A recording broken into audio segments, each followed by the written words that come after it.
Hello বন্ধুরা, শিবানী শুভজিৎ চ্যানেলের আরও একটা নতুন ভিডিওতে তোমাদের স্বাগত। আমি শিবানী আর তোমরা দেখছো দীঘা মন্দারমণি সিরিজ। এই সিরিজের গত পর্বে আমরা বলেছিলাম কলকাতা থেকে মন্দারমণি বাইক রাইডের গল্প, আর এই পর্বে থাকছে আমাদের দীঘা মন্দারমণি ভ্রমণের সম্পূর্ণ অভিজ্ঞতা। আমাদের এই প্রচেষ্টাটি ভালো লাগলে ভিডিওটি লাইক আর চ্যানেলটি সাবস্ক্রাইব করে আমাদের সাপোর্ট করুন।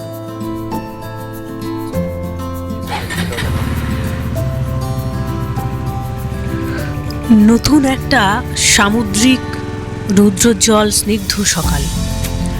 শহরের প্রতিদিনের একঘেয়ে রুটিন ল্যাপটপের স্ক্রিনে যখন জীবনে একদম একটা বদ্ধ ঘেরাটোপের মতো লাগতে থাকে, ঠিক তখনই এমন একটি রোদ ঝলমলে স্নিগ্ধ, নির্জন, শান্তিপূর্ণ সামুদ্রিক সকালের অপেক্ষা করে সকলে। তাই সকলের মতো আমরাও বেরিয়ে পড়ছি প্রকৃতিটাকে সম্পূর্ণরূপে উপভোগ করবার তাগিদে। সময় ফুরিয়ে যাওয়ার আগে প্রকৃতির মাঝে বাঁচার চেষ্টা করছি আমরা দুজনে। এ বিষয়ে রবীন্দ্রনাথের একটি লাইন মনে পড়ে যায়, ওগো ভোলা ভালো তবে কাঁদিয়া কি হবে মিছে আর, যদি যেতে হলো হায় প্রাণ কেন চায় পিছে আর, কুঞ্জ দুয়ারে অবধের মতো রজনী প্রভাতে বসে রব কত, এবারের মতো বসন্তগত জীবনে হায় যে রজনী যায় ফিরাইব তাই কেমনে। যে সময় চলে যায় তাকে আর ফেরানো যায় না, তাই আমরা সকাল সকাল বেরিয়ে পড়লাম বাইক নিয়ে। বেরিয়ে পড়তেই কিছু দূর গিয়ে পথের পাশে দেখতে পেলাম প্রচুর খেজুর গাছ এবং তাতে রসের হাঁড়ি বাঁধা। মনটা একটু উতলা হয়ে পড়ল খেজুর রসের গন্ধে। মাতালের মতো খুঁজে ফিরলাম খেজুর রস। অবশেষে দেখতে পেলাম সমুদ্রের পাশে খেজুরের রস থেকে গুড় তৈরির রহস্য। নলিন গুড়, পাটালি সহ খেজুর রসও পেলাম। আমরা দুজন বেশ খানিকটা খেজুর রস খেয়ে বেশ কিছুক্ষণ প্রত্যক্ষ করছিলাম সেই আগুনে রস ফুটিয়ে গুড় তৈরির রহস্য। অবশেষে টাকা মিটিয়ে দুজন আবার বাইক চেপে বেরিয়ে পড়লাম। এরপরই যেটা চোখে পড়লো তা হলো শঙ্করপুরের সমুদ্র। কি অপূর্ব সে দৃশ্য! চোখের সামনে দেখতে পাচ্ছি একটার পর একটা ঢেউ এগিয়ে আসছে আমাদের দিকে। আমার সবচেয়ে বেশি ভালো লেগেছিল ঢেউ ভাঙা, অর্থাৎ ঢেউটা যখন এসে পাড়ে ভাঙছে এবং তার যে গর্জন অভাবনীয়। প্রাণের শান্তি, মনের আরাম বোধ হয়, একেই বলে। পথের এক ধারে নারকেল গাছের সারি, অন্য ধারে সমুদ্র, মাঝ বরাবর রাস্তা। কি অপরূপ দৃশ্য! হঠাৎ কোত্থেকে একদল গরুও এসে গেল। বেশ ভালো লাগছিল, একটা গ্রাম বাংলার পটচিত্র মনে হচ্ছিল। আমরা দুজনে সমুদ্রের জলোচ্ছ্বাস, ঢেউ ভাঙা দেখছি অবাক হয়ে, হাতে হাত রেখে।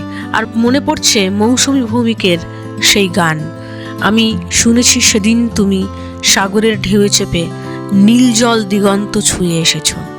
ঘুরতে ঘুরতে এসে গেলাম দীঘা সমুদ্র সৈকতে। এসে প্রথমেই চোখে পড়ল সেই অতি পরিচিত বিশ্ব বাংলা। সেটা পেরিয়ে সমুদ্রের পার বরাবর দাঁড়ালাম দুজনে। জলোচ্ছ্বাসের অপূর্ব শব্দে মন যেন ছুটে যেতে চাইছে জলে।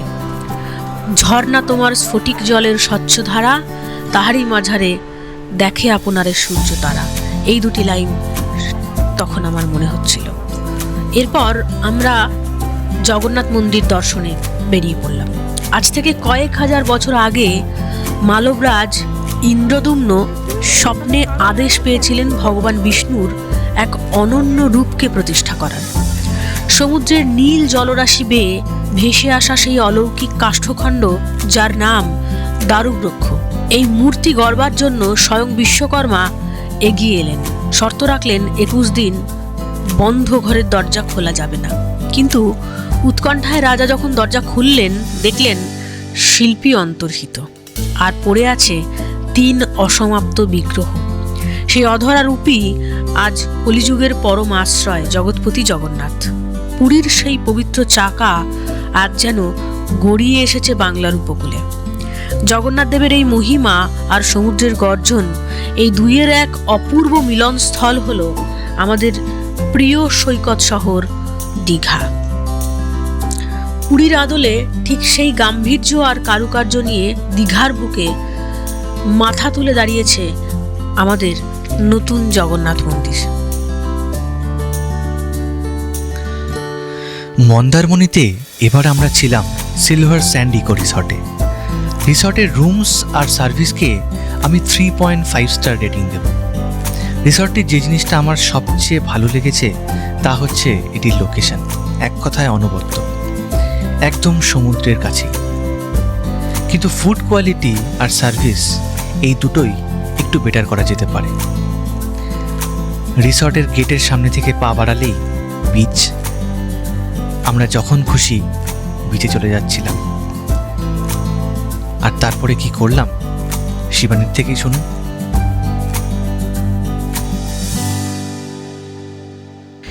এবার আমরা বাইক নিয়ে নেমে যাই বিচে, জলের খুব কাছে, কখনো বা জলের মধ্যে। তখন বিকেল, সূর্য অস্ত যেতে উদ্যত হতে চলেছে। এমন সময় আমরা নেমে এলাম বিচে। চারদিকটা সোনার মতো লাগছিল সূর্যের আলোয়। সূর্যটাকে লাগছিল সোনার থালার মতো। আর আমরা যখন তার মধ্যে দিয়ে বাইক রাইড করছিলাম, মনে হচ্ছিল আমাকে কেউ একটা সোনার পৃথিবীতে নিয়ে এসেছে, সোনার পৃথিবী দেখাবে বলে। মনে হচ্ছিল শুভ আমাকে বলছে, দেখো এই সোনার পৃথিবী তোমার। অদ্ভুত এক ভালো লাগা, ভালোবাসা এবং স্নিগ্ধতায় ডুবে যাচ্ছিলাম বারবার। এই সবটা আমার কাছে স্বপ্নের মতো লাগছিল। আর সামুদ্রিক জলরাশি যখন ঢেউ ভেঙে বাইকের গায়ে সঙ্গে আমাদের গায়ে লাগছিল, একটা শিহরণ জেগে উঠছিল শরীরে। মনে হচ্ছিল এই তো বেঁচে আছি। পরক্ষণেই ভেবে কষ্ট হচ্ছিল আমাদের ফিরতে হবে, সূর্য অস্ত চলে যাবে, আমাদের সময়ও একদিন শেষ হয়ে যাবে। এরপরই রবীন্দ্রনাথের সেই কথা মনে পড়ে যায়, প্রেম তো মরে না, তার মৃত্যু নেই, সে প্রকৃতি প্রেম হোক কি নরনারীর প্রেম। এ বিষয়ে তার একটি কবিতা মনে আসছে।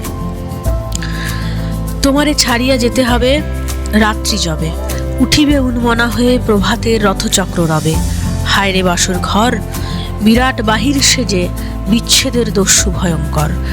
তবু সে যতই ভাঙে চড়ে, মালা বদলের হার যত দেয় ছিন্ন ছিন্ন করে। তুমি আছো ক্ষয়হীন অনুদিন, তোমার উৎসব বিচ্ছিন্ন না হয় কভু, না হয় নীরব। কে বলে তোমারে ছেড়ে গিয়েছে যুগল, শূন্য করি তব শয্যাতল। যায় নাই যায় নাই, নব নব যাত্রী মাঝে ফিরে ফিরে আসছে তারাই তোমার আহ্বানে, উদার তোমার দ্বার পানে।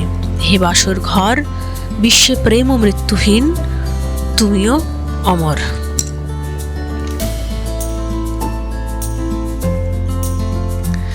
আর এর সাথেই শেষ করছি আমাদের কলকাতা টু মন্দারমণি সিরিজ। ভিডিওটি ভালো লাগলে লাইক, শেয়ার আর সাবস্ক্রাইব করে অবশ্যই আমাদের পাশে থাকুন। আপনাদের সাপোর্ট আমাদের কাছে খুবই মূল্যবান। তো দেখা হবে আগামী কলকাতা টু বোলপুর সিরিজে। পাশে থাকবেন, ভালো থাকবেন, ধন্যবাদ। আমি আর কোনোদিন ট্রেনে করে কোথাও যাব না।